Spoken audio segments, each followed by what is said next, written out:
సాయి చంద్తో ఉన్న అనుబంధాన్ని తన అమూల్యమైన మాటలతో ఆర్ఎస్ ప్రవీణ్ కుమార్ అన్నను తెలియజేయాల్సిందిగా కోరుతున్నాను.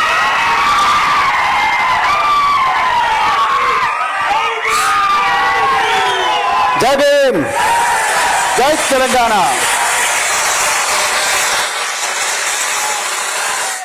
సభాధ్యక్షురాలు సాయి చంద్ గారి ఆలోచనలను, తుపాకీ తూటల్లాంటి ఆలోచనలను సజీవంగా ఉంచుతూ రేయనక పగలనక రాత్రింబవళ్ళు గ్రామ గ్రామాన తిరుగుతూ సాయి చంద్ గారు ఏ విలువల కోసం బతికారో ఆ విలువల కోసం పాటుపడుతున్న సోదరి రజనీ సాయి చంద్ గారికి, అలాగే నేటి ముఖ్య అతిథి పెద్దలు గౌరవనీయులు మాజీ మంత్రివర్యులు సాయి చంద్ గారిని తన సొంత సోదరుడిగా భావించి ప్రపంచానికి, విశాలమైన ప్రపంచానికి తెలంగాణ ఉద్యమానికి పరిచయం చేసిన మరి పెద్దలు హరీష్ రావు గారు, అదేవిధంగా వేదిక మీదున్న ఇతర సీనియర్ నాయకులందరికీ, మరి సాయి చంద్ కోసం దిక్కుముక్కు లేని జనం, ఒక్కొక్కరు ఒక అగ్నికణం, ఒంటరిగా లేము మనం,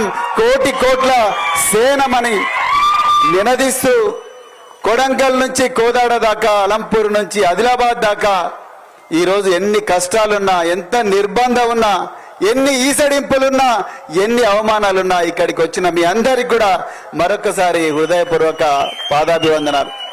మిత్రులారా, ఇంతకుముందు సోదరి చెప్పినట్టుగా నేను సాయి చంద్ గారిని సర్జిఖాన్పేట గ్రామంలో బాబాసాహెబ్ డాక్టర్ బిఆర్ అంబేద్కర్ గారి విగ్రహావిష్కరణ సభలో రాత్రి 12 గంటలకు కలిశాను. నిజానికి విగ్రహావిష్కరణ సభలు ఒక 7 గంటలకు మొదలై 8 గంటలకు క్లోజ్ కావడమో, లేకపోతే ఉదయం 11 గంటలకు మొదలై 1 గంటకు క్లోజ్ కావడం జరుగుతాయి. నన్ను ఆ రోజు ఆహ్వానించిన ఒక సోదరుడు తూంపల్లి అశోక్, ఆ అశోక్ గారిని అడిగాను, ఇదేందయ్యా మీటింగు రాత్రి 12 గంటలు కాదంటే ఆయన అన్నాడు, సార్ సాయి చంద్ వచ్చిందంటే రాత్రి 3 గంటల వరకు 4 గంటల వరకు కూడా జరుగుతాయని ఆ రోజు తన గొప్ప పాటతోని, ఆలోచన విధానంతోని, పాట మరియు మాట రెండిటిని కలిపి ఒక బార్లేలాగా, ఒక గద్దరన్నలాగా, మరెంతో మంది గొప్ప గాయకుల్లాగా సాయి చంద్ గారు అక్కడున్న ప్రజలందరినీ కూడా మరి సమ్మోహితులు చేసేవాడు. ఆ రోజే అన్న సాయి చంద్ గారితో, బ్రదర్ నేను ఒక ఐపీఎస్ ఆఫీసర్ను, మీరు ఒక గొప్ప భావజాలాన్ని ప్రజల లోపలికి నిస్వార్థంగా మీ పాటతో తీసుకొని పోతున్నారు, మళ్ళీ కలిసి నడుద్దామని చెప్పాను. దాని తర్వాత సరిగ్గా 2 సంవత్సరాలకు ఈరోజు బాబాసాహెబ్ అంబేద్కర్ గారు ఏ చదువు వల్ల అయితే మరి ఎక్కడో అణిచివేయబడ్డ వర్గాల్లో పుట్టి క్లాస్ రూమ్లోకి పోతే కూడా, ఆయన బోర్డు ముట్టుకుంటే కూడా వివక్ష ఉండే రోజుల నుంచి చదువుతోనే కొలంబియా యూనివర్సిటీకి బరోడా మహారాజ్ సహకారంతో పోయి చదువుకొని వచ్చి రాజ్యాంగం రాశారు.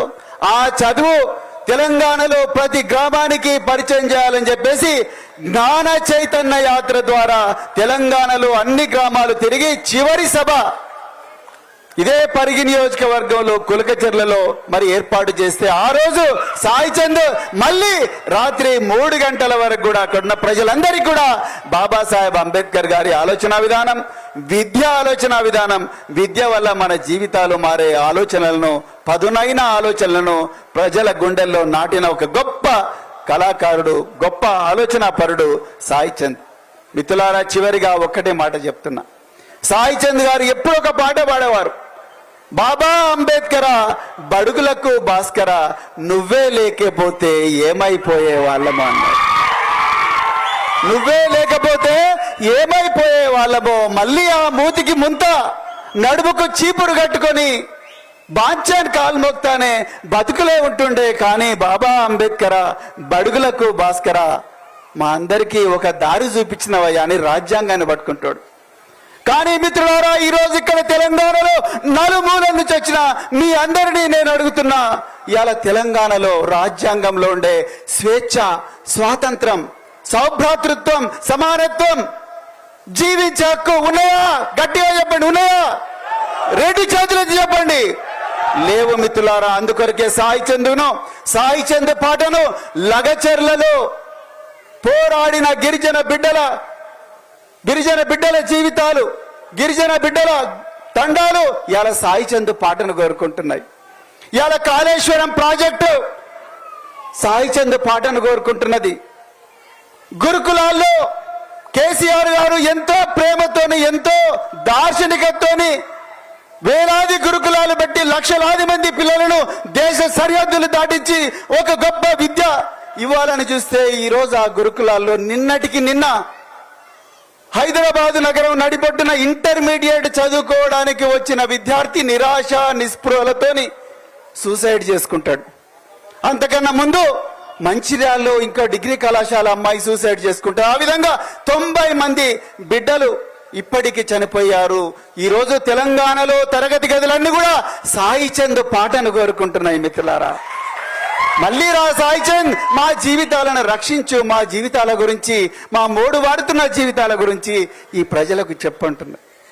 ఇవాళ 1వ తారీఖు జీతాలు రాకుండా రెక్కాడితే డొక్కాడని పరిస్థితులున్న అందరూ ఉద్యోగులు, ప్రభుత్వ ఉద్యోగులు కావచ్చు, అవుట్ సోర్సింగ్ ఉద్యోగులు కావచ్చు, కాంట్రాక్ట్ ఉద్యోగులు కావచ్చు, పార్ట్ టైం ఉద్యోగులు కావచ్చు, వీళ్ళందరూ కూడా సాయి చంద్ ఎక్కడున్నావయ్యా, మా జీవితాలను కాపాడవయ్యా అని చెప్పి సాయి చంద్ గురించి అడుగుతున్నారు. మిత్రులారా, ఈ రోజు రైతు బీమా లేని రైతులు, రైతు భరోసా రాని రైతులు ఎంతో మంది, ఈ రోజు బేడీలు వేయబడ్డ రైతులు, సంఖ్యలు వేయబడ్డ రైతులు, అది చిత్తనూరు కావచ్చు, లేకపోతే జోగులాంబ గద్వాల కావచ్చు, నిర్మల్ కావచ్చు, ప్రతి చోట నుంచి కూడా బేడీలు వేయబడ్డ రైతులు, జైళ్లలో మగ్గుతున్న రైతులు, అయ్యా సాయి చంద్ వచ్చిన ఈ పాటతో మా సంఖ్యలు తెంపవయ్యా అని అడుగుతున్నారు. మిత్రులారా, ఈ రోజు తెలంగాణలో ప్రతి గల్లీ, ప్రతి ఊరు, ప్రతి తండ, ప్రతి చెట్టు, ప్రతి పుట్ట, ప్రతి రాయి, ప్రతి రప్ప, ప్రతి చెరువు, ప్రతి ప్రాజెక్టు, ప్రతి వాగు, ప్రతి వంక ఈరోజు సాయి చంద్ పాటను కోరుకుంటున్నది. మిత్రులారా, మనం సాయి చంద్కి ఇచ్చే గొప్ప నివాళి. ఈ రోజు ఆయన ఏ విలువల కోసం బతికిండో, ఏ రాజ్యాంగం విలువల కోసం బతికిండో, రాజ్యాంగంలో ఉండే స్వేచ్ఛ కోసం బతికిండో, జీవించే హక్కు కోసం బతికిండో, ఆ జీవించే హక్కును కాపాడుకోవాలంటే మనమందరం కూడా ఈ దుర్మార్గపు ప్రభుత్వానికి వ్యతిరేకంగా పోరాటం చేసి సాయి చంద్ను మళ్ళీ కాపాడుకోవాలని చెప్తూ మరొక్కసారి మీరందరూ కూడా మరి ఎంతో అభిమానంతో ఈ రోజు సాయి చంద్ గారి విగ్రహావిష్కరణకు వచ్చినందుకు మీకు మరొక్కసారి హృదయపూర్వక ధన్యవాదాలు చెప్తూ, జై తెలంగాణ, జై భీమ్, జోహార్ సాయి చంద్.